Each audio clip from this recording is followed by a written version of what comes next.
우리 저 박경미 의원님도 제가 알기로 홍대에서 잘 나가는 수학 교수님인데 홍대 수학 교수님은 그 귀한 교수 자리인데 그럼 박경미 의원님도 교수 휴직하시고 지금 개헌하신 거예요?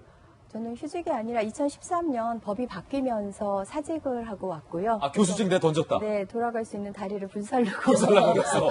예. 네, 왔고요. 이 이제 조국 교수 사태 관련해서 이 스놀라이프가 이제 서울대 학생들의 익명 게시판인데 사실은 예. 언론인들도 간접 아이디들을 많이 갖고 계시긴 하더라고요. 네.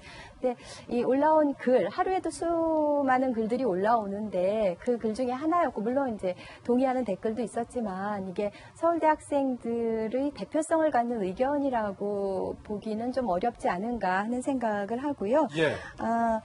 지금 그 형법 강좌 수가 줄었다고 지적을 하셨는데 지금 보니까 서울대 법학전문대학원의 전임 교수가 56명이고 또 초빙, 겸임, 개건 교수 이렇게 해서 60명이 넘어요. 그 중에서 이제 형사법도 여러 분 계시고, 그래서 저는 이 강좌 수가 줄은 게 조국 교수가 청와대를 갔기 때문은 아주 미미한 이유일 거라고 생각하고, 또 예. 외부에서 출강할 수 있는 분들도 많고요.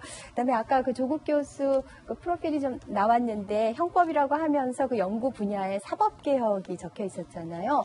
그러니까 사법개혁을 이론적으로 연구 차원에서 하는 것도 필요하지만은 그것을 현실 세계에서 실현하는 것도 큰 의미가 있고 또 그런 경험을 교수가 갖게 되면은 또 그 혜택은 학생들한테 돌아갈 수 있기 때문에 그게 반드시 피해만이라고 볼 수는 없지 않은가 생각을 합니다. 그리고 이 교수가 전문성을 가지고 예. 입법부건 행정부건 들어가서 한 텀을 하고 나오는 거, 이거는 좀 개방하는 그런 시스템이 필요하지 않은가 싶은데요. 요즘에 이제 대학에서 창업을 많이 지원을 하는데 창업 교수로 2년을 휴직할 수 있어요. 예.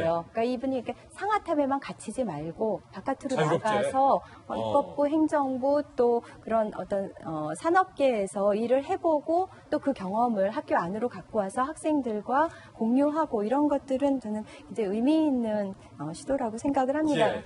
박 의원님 교수직 홍대 수학 교수직 던진 거 아까우십니까? 아니면 후회하십니까? 그러니까 제가 정년이 한 것 같은데. 10년 좀 넘은 상태에서 휴직을 했는데요. 그래서 이제 4년짜리 비정규직으로 왔다. 이제 그 비정규직 연한도 8개월밖에 남지 않았습니다. 그렇군요. 근데 조국 교수의 경우는 이제 법무부 장관으로 갈지 모르겠지만 지금 이제 2년 좀 넘었단 말이에요. 그중에서 1년은 연구년이었고요. 지금 1년 좀 넘게 있었고 또 법무부 장관 한 1년쯤 한다고 할 때 결국 그 공백은 한 2년여 되는 거고 조국 수석의 성정상 저는 뭐 법무부 장관을 할지는 모르지만은 최종적으로는 대학으로 돌아가서 거기서 정년을 맞을 거라고 생각을 합니다. 조국 수석은 돌아갈 수 있지만 박경미 의원은 지금 못 돌아간다. 사직이기 때문에 네. 그게 좀 다른 것 같고요. 법무부가 사실은 검사들 사이에서 선호하는 부서였는데 조국 수석의 법무부 장관 내정 소리 돌고 나서 뭔가 지금 기류가 달라지고 있다는 기사가 오늘 나왔습니다. A 부장검사 서울 지역에 근무하고 있는데 나 법무부만 아니면 좋겠다. 조 전 수석이 장관 됐을 경우 법무부 소속 검사들이 친정인 검찰 선후배 따가운 눈총을 견디기 힘들 것이다. 라는 반응 보였고요. B 씨 검찰 중간 간부는요. 조 전 수석이 출마 등을 위해 자리 일찍 박차고 나갈 경우 나를 책임을 주지 않을 것이라는 불안감도 있어서 요즘 법무부를 좀 기피하고 있다. 검찰 내에서 이런 얘기가 나와요. 네. 조 전 수석의 정치적 위상이 어떠냐면요. 지금 조 전 수석은 SNS를 마음대로 합니다. 예. 그래도 청와대 누가 터치를 하나도 안 해요. 총리도 지금 얘기 못 예, 하더라고요. 아무도 얘기 못 합니다. 무슨 뜻이냐면 조 전 수석이 하는 SNS는 곧 대통령의 의중이 담긴 것이다라고 보여집니다. 대통령의 의중을 담보하는 사람이 바로 조 전 수석입니다. 법무부 장관 갔어요. 대통령이 얘기하는 사법개혁 조 전 수석이 진행해야 됩니다. 그런 걸 진행하려면 누가 하겠어요? 조 전 수석이 직접 안 하죠. 법무부 장관이 되면은 밑에 있는 검사들이 이제 하겠죠. 그 검사들은 자신의 조직에 칼을 대는 일을 직접 해야 됩니다. 근데 그 일을 하고 나서 조 전 수석이 우리 박경미 의원님 말씀대로 학교를 가버렸어요. 예. 그러면 남아있는 동료들한테 어떤 대접을 받을까요? 천덕꾸러기 대접을 받습니다. 그래서 검찰 개혁을 진행해야 되는 법무부, 그 법무부의 어떤 직 쪽에 가지 않겠다라고 하는 그런 검사들의 애절한 호소가 여기 담겨 있는 것 같고요.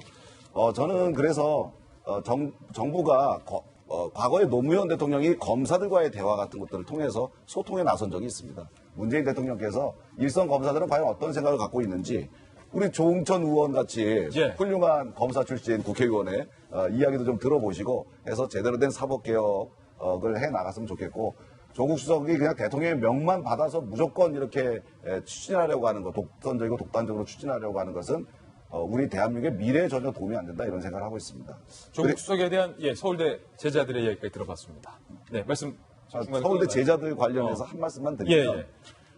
유능하고 실력 있는 교수들이 정치나 경제나 이런 데서 활동하다 다시 대학으로 가는 거 저는 찬성합니다. 그 길을 싹 막아버리면 유능한 교수님들은 안 오고 유능하지 않은 교수님만 올 수가 있어요. 그렇기 때문에 그건 반대하지만 조국 수석처럼 본인이 그러면 안 된다라고 얘기한 사람들은 적어도 학자라면 그 본인의 말에 응당한 책임을 져주기를 바라는 그런 마음입니다.